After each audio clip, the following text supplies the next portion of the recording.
A comunicação entre pais e adolescentes é o tema hoje da terapeuta de família Rosane Delgado. Rose, tudo bem? Tudo bom, Magda? É um tema bastante amplo, a gente vai começar só numa conversa, mas eu quero retomar ela, viu? Com Porque a gente certeza. começa questionando esse momento em que a gente não sabe como tratar os nossos filhos e como nós iniciamos essa comunicação. Porque até ontem ele era uma criança e também não é um adulto. Para onde eu vou? Pois é, boa pergunta, né, Magda? A gente tem aquela frase, né? Sempre eles terminam, você nunca me entende. E até certo ponto, realmente, a gente tem dificuldade de entender, né? É isso. Porque por mais que nós tenhamos passado por isso, é uma outra cabeça, é um outro momento, é uma outra mentalidade. À medida que a gente consegue sair dela, a gente não consegue mais lembrar de como é que é ser daquele jeito, né? Deixou a gente até com um olhar mais amplo agora, viu? Você conseguiu abrir a cabeça minha, eu tenho certeza, muitos pais. Que é isso que a gente precisa entender também. Nós já passamos por essa fase. Mas agora é o seguinte, hoje eu sou uma adulta e tenho um filho adolescente. Isso. Como eu me comporto diante dessa fase dele? Primeiro é importante entender que momento é esse, né?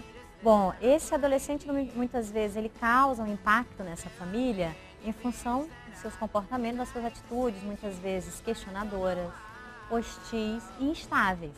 Então, antes ele era criança, a criança normalmente tem um padrão mais estável. E quando ele passa para essa fase, já vem um turbilhão de emoções, hormônios, que isso só vai crescendo na medida, né, que o tempo vai passando.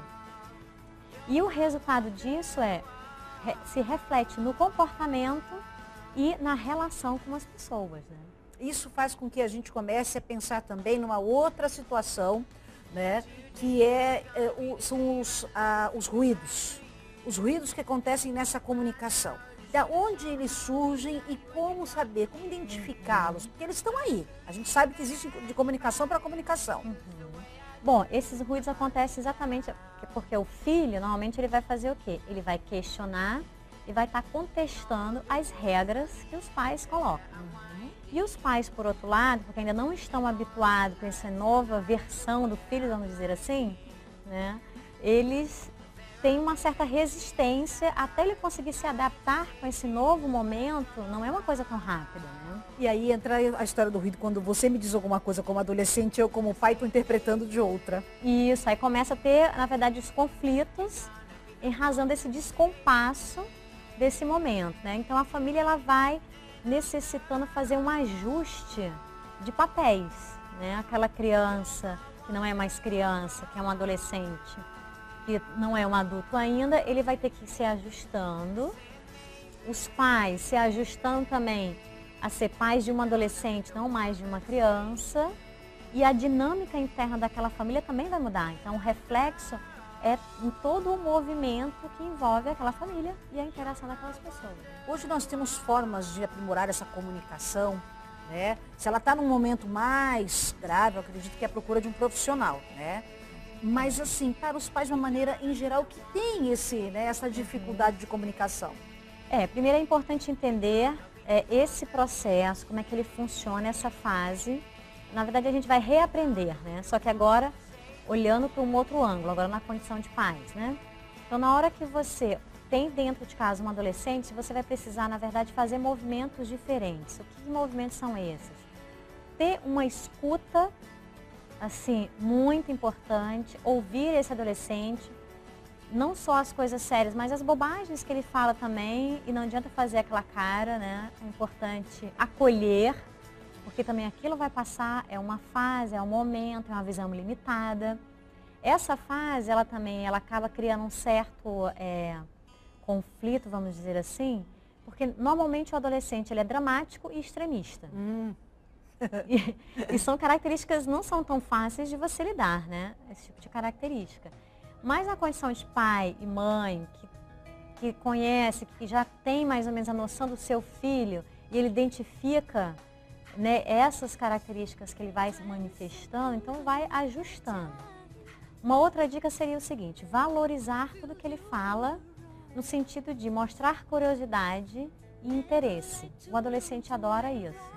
E é importante ele sentir que ele pode contar com alguém nesse sentido, mesmo que muitas vezes ele prefira ficar pensando e refletir questões pessoais, sobre o mundo, sobre os outros, mas só ter a certeza de que tem alguém dentro da casa dele, da família, que ele pode ter esse nível de acolhimento, para ele já é suficiente para ele se sentir mais seguro, se desenvolver. Então, isso também é uma outra dica muito importante. Bom, então me aprimorar a comunicação com meu filho é me tornar um ouvinte melhor. Um ouvinte melhor e dar espaço para falar. É importante que nesse ambiente familiar as pessoas tenham possibilidade de trocar informações no sentido de as pessoas possam falar das suas preocupações, possam ter liberdade de falar, de dar suas opiniões, ter liberdade de pensar diferente. Porém, muitos pais, em função dessa situação, eles optam por abrir mão, porque realmente dá um desgaste, esse embate constante gera um desgaste emocional. E muitos pais, eles optam por fazer uma omissão, ou seja, não vou abrir mão, vou deixar, a vida vai ensinar. Mas essa não é a melhor conduta, não é a melhor opção, porque o filho, por mais que ele seja rebelde, que no geral eles são, os adolescentes, eles precisam sim de cuidados, de orientação, porque é uma fase de muita transformação, são muitas mudanças, não só no corpo, mas também principalmente nas emoções. E muitas vezes nós não entendemos isso, né? Como você Isso falou, mesmo. esquecemos dessa fase, né? Que já passou. Isso mesmo. E algo muito importante é que nessa comunicação vai estar também trazendo uma questão do afeto. Então, o afeto da criança, ela entende que o pai ama quando o pai está ali, está perto, beija, diz que eu te amo o tempo inteiro. O adolescente, ele vai fazer essa leitura de que ele é amado de uma forma diferente.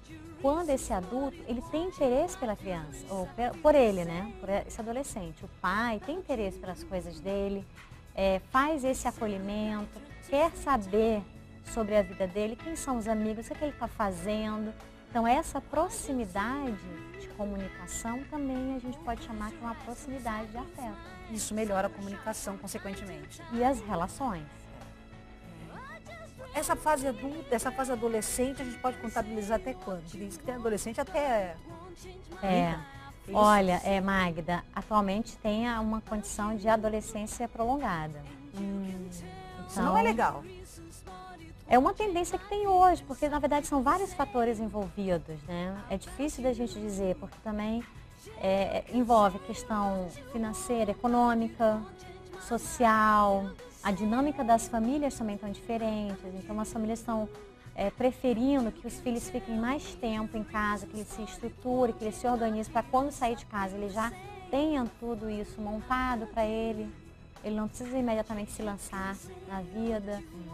É uma questão assim para uma outra entrevista, eu acredito, hein? Não, com certeza, mas aí já seria assim, um adulto morando com os pais, que aí teria que administrar, como é que seria administrar essa situação, né? Já não, ele ia passando nessas fases da adolescência, adulto jovem, até a condição de adulto. E para cada situação também nós temos que fazer uma análise, porque cada realidade é uma. Hoje a gente está falando daquele adolescente, aquele ainda na fase dos 14, 17, 18 anos. Ou até os 20 e poucos anos. O jovem adulto a gente pode considerar também, né? Que precisa dessa orientação. Dessa orientação, desse suporte, desse apoio.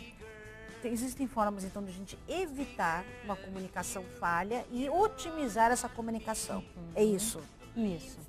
Então, como eu falei da questão do conselho, uma forma de otimizar seria, se você gostaria de trazer uma informação para ele, que você acha relevante, pertinente, na hora que ele te conta um fato, algum evento da vida dele, você se coloca também, dentro daquilo que você me falou. Se você quiser, eu posso te dar a minha opinião sobre isso, a minha sugestão, o que eu acho que você deve fazer. Eu acho que é bem legal. O que o adolescente não gosta é se sentir invadido. Ele tem uma coisa de privacidade muito séria. Então é importante ter esse diálogo, mas ao mesmo tempo assim, o pai precisa ser firme, ou seja, a autoridade ela precisa existir aí. Enquanto mora dentro de casa, sustentado pelos pais, é importante entender quem é que manda naquele conjunto.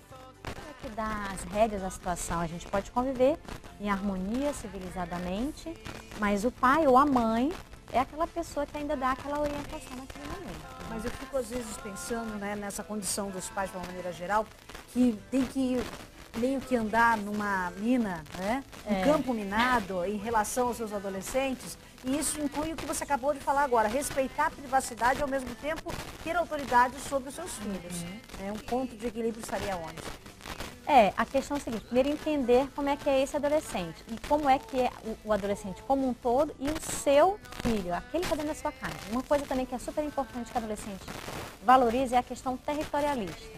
Então, geralmente o espaço dele é aquele espaço que para você, até para fazer uma faxina, você tem que combinar com a pessoa que às vezes não pode tirar muita coisa do lugar, senão aquele adolescente fica estressado. Mexeram nas minhas coisas. Isso é natural, isso é do momento dele. Aquela questão territorialista. Eu preciso ser dono desse espaço. Até certo ponto não é negativo.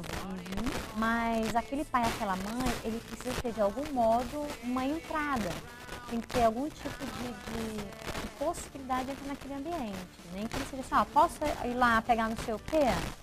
Seu quarto, então só quando você estiver aí ausente, eu vou lá pegar um negócio do seu quarto. Criar algum tipo de permissão, de forma que ele não se sinta invadido, mas que você mantenha, na verdade, o monitoramento até certo ponto, do seu filho. Porque é importante ter noção, quem são os amigos, o que ele anda fazendo. O que ele tem, o que ele prefere. Está ali no quarto dele, está nesse território. Gosta, incentivar, não abrir mão, tem que estudar, o que pode fazer. Então, não é uma tarefa fácil, com certeza.